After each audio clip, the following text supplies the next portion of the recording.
E teremos pistoleira na cadeia, sim. 10 anos de cadeia em regime fechado. Olha, literalmente, essa não é uma boa sexta-feira para bolsonarista. O excelentíssimo ministro Alexandre de Moraes, ele votou para condenar Zambelli a 10 anos de prisão por invasão ao CNJ. Vamos para a notícia aqui que está em todos os sites de notícia. Eu vou trazer aqui do site UOL, que traz assim, olha. O ministro Alexandre de Moraes votou pela condenação da deputada federal Carla Zambelli do PL de São Paulo a 10 anos de prisão e o hacker Walter Delgatti Neto a 8 anos e 3 meses de prisão por invasão ao sistema do CNJ, o Conselho Nacional de Justiça. Relator do processo, Moraes votou para que a pena comece a ser cumprida em regime fechado pelos crimes de falsidade ideológica e invasão de dispositivo informático qualificada. O julgamento de Zambelli e Delgatti começou às 11 horas dessa sexta-feira, né? E é realizado pelo plenário virtual do STF. Ainda faltam os votos de outros 4 ministros. Moraes também votou pela perda do mandato de Zambelli.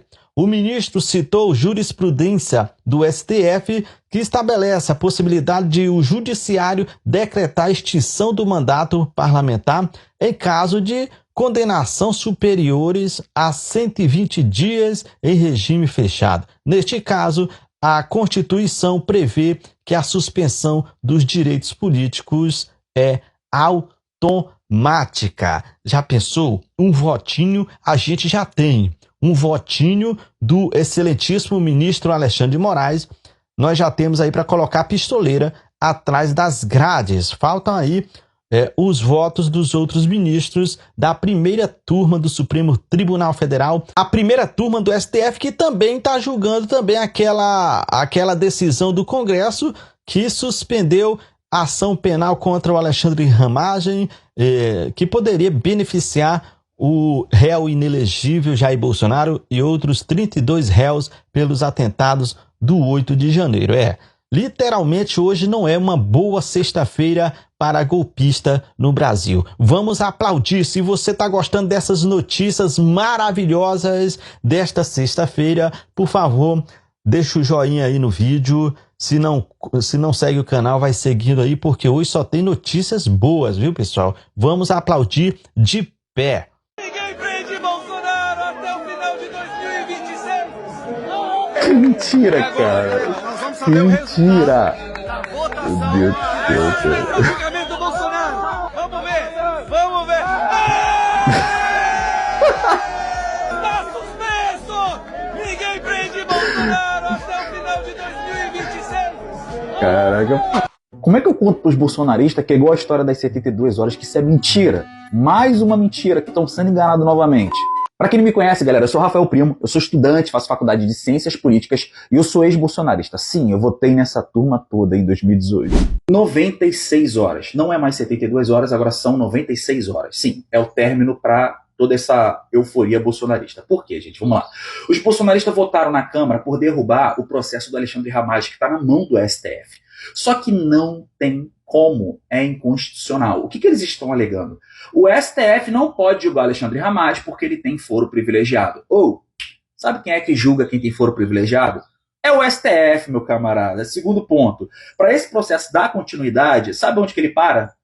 No STF, meu camarada. A gente sabe que o que eles estão fazendo é um caos institucional dentro do nosso país por conta das emendas PIX. Sim, essa turma quer a liberação da emenda PIX. Gente, um pingo é letra, vamos entender. Eles estão fazendo essa pressão contra o STF, sabendo que não tem nada, não vai arrumar nada ali, né? Então, o contexto é esse. O Alexandre Ramagem ele responde pelo crime de corrupção passiva e ABIN paralela, e teve mais outro, se eu não me engano, né? Só que esse processo, gente, é antes dele ser deputado. Ainda que o STF não pudesse julgar quem tem foro privilegiado. Porque, na verdade, para ele poder julgar, realmente precisa da autorização da Câmara, né? Mas, assim, o processo dele é antes dele ter foro privilegiado. É antes. E ainda, vamos supor que o Alexandre Ramagem consiga sair da mão do STF, que é impossível, porque é inconstitucional. O processo do Bolsonaro continua. Então, assim, 96 horas. Terça-feira a gente volta a se falar. Tamo junto. Galera bomba, os bolsonaristas estão passando uma vergonha absurda e mostrando mais uma vez o porquê que não são patriotas. Depois do IBGE ter lançado mais um mapa, colocando o Brasil no centro, só que dessa vez invertido, como se fosse o sul para cima, os bolsonaristas simplesmente surtaram. O mapa que o IBGE lançou tem o objetivo de colocar o Brasil no centro, dando um destaque, um protagonismo à pátria brasileira, a nossa. A ideia de Brasil no centro já tinha acontecido uma vez, inclusive eu tenho um mapa, que é esse que você tá vendo aí, que eu coloco na minha parede, mas esse novo mapa, além de tudo, deixa o sul para cima, numa ideia de que o sul seria o nosso norte, ainda mais patriótico. Os pensamentos intrusivos, bovinísticos começaram a pairar na cabeça de algumas pessoas, que fez com que eles achassem esse mapa comunista, como muitos comentários aí pela internet circularam. Só que óbvio que não tem nada a ver com comunismo e óbvio que não tem nada a ver com destruição da geografia ou doutrinação escolar, que também foi um argumento que eles utilizaram. A Terra é um globo, é como se fosse uma bola, e a bola não existe lado certo ou lado errado. Eu tentei refletir bastante sobre essas queixas que eles fazem, acusando qualquer coisa de comunismo, e para esse caso do Brasil estar no centro e incomodar tanto eles, só me deu um pensamento possível. Eles acreditam que a Terra é plana, eu tinha esquecido, e aí talvez por esse motivo eles estejam tão incomodados. De qualquer forma, o mapa é muito legal, é um que eu quero adquirir também, e quem sabe colocar ao lado desse que tá aqui. E sim, colocar o Brasil no centro do mundo de maneira de perspectiva é colocar o protagonismo nosso no centro do mundo, dar uma ênfase à nossa pátria, não tem nada a ver com o comunismo. Eu peço para você deixar a sua risada patriótica aqui nos comentários, não esquece de compartilhar esse vídeo e me segue para acompanhar também mais conteúdo que nem esse aqui. Definitivamente, deputado bolsonarista não tem jeito. E mais uma vez, Gustavo Gayer passa dos limites. O vídeo que eu vou mostrar agora é impróprio para menor de 18. Dá uma olhada vocês próprio e tirem suas conclusões. De antemão, eu já vou pedir para compartilhar esse vídeo, gente, que é algo que eu confesso que eu vi 10 vezes e não acreditei. Vai lá. Manda um abraço pro Luiz. Fala, Luiz, um abraço. Luiz Inácio Lula da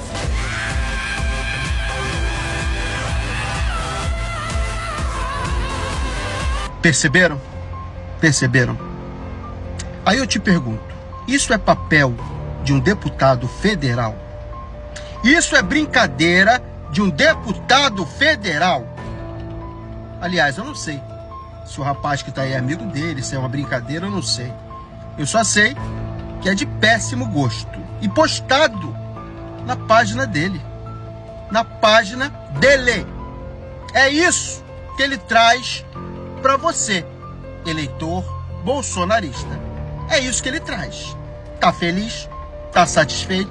Riu bastante dessa brincadeira linda, conservadora?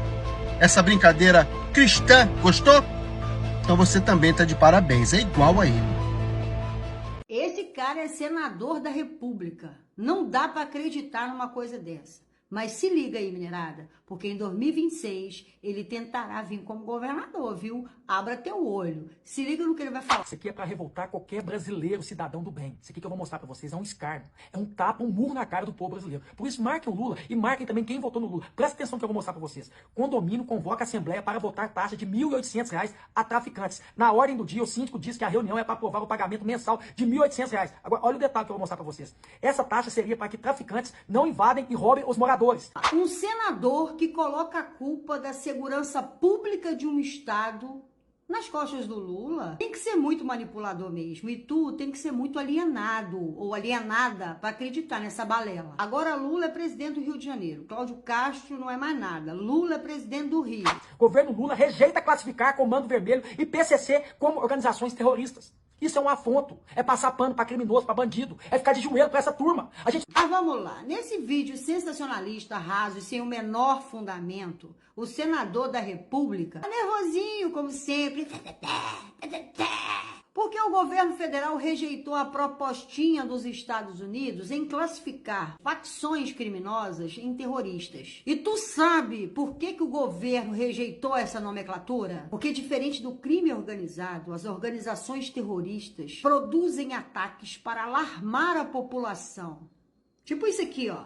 E óbvio, chamar atenção para a sua causa sem qualquer interesse financeiro. Tu lembra disso que aconteceu no dia 24 de dezembro de 2022, quando 3 bolsonaristas tentaram explodir o aeroporto de Brasília por viés político e ideológico? Isso é terrorismo. E o crime organizado? O crime organizado não tem qualquer viés político ou ideológico. Eles não querem mudar o sistema, muito pelo contrário. Especialistas em segurança pública afirmam que a mudança da nomenclatura poderia gerar impactos negativos para o Brasil, fragilizando o país, podendo acarretar em até sanções de militares dos Estados Unidos em território brasileiro. Mas eu sei, é isso que esse tipo de patriota quer, entregar o Brasil aos americanos. E atendendo aos mugidos da gadaiada, vamos falar sobre o INSS, que essa história de INSS que eles estão aí nas mídias direto é apenas uma cortina de fumaça. Eles querem, acalmar os outros assuntos, como por exemplo a prisão do príncipe das trevas, né? Eles estão querendo esconder essas coisas, então eles ficam falando sempre nessa história do INSS, mas em nenhum momento é preocupação com os velhinhos, com os aposentados, nenhum momento é isso, porque se eles estivessem preocupados com os aposentados, no tempo do governo Bolsonaro, ele tinha mandado investigar. E o que foi que fizeram?